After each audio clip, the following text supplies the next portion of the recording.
In the bosom of one of those spacious coves which indent the eastern shore of the Hudson, at that broad expansion of the river, denominated by the ancient Dutch navigators the Tappan Zee, and where they always prudently shortened sail and implored the protection of St. Nicholas when they crossed, there lies a small market town or rural port, which by some is called Greensburgh, but which is more generally and properly known by the name of Tarry Town.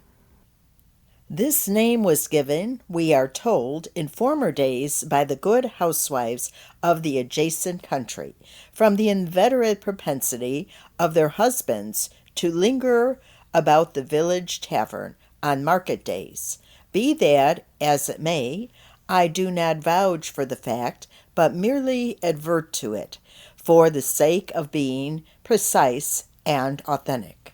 Not far from this village, perhaps about 2 miles, there is a little valley, or rather lap of land among high hills, which is one of the quietest places in the whole world. A small brook glides through it, with just murmur enough to lull one to repose,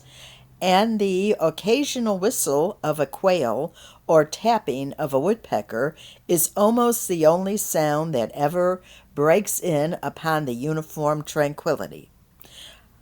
I recall that when a stripling, my first exploit in squirrel shooting was in a grove of tall walnut trees that shades one side of the valley. I had wandered into it at noontime, when all nature is peculiarly quiet, and was startled by the roar of my own gun, as it broke the Sabbath stillness around, and was prolonged and reverberated by the angry echoes. If ever I should wish for a retreat, whether I might steal from the world and its distractions, and dream quietly away the remnant of a troubled life, I know of none more promising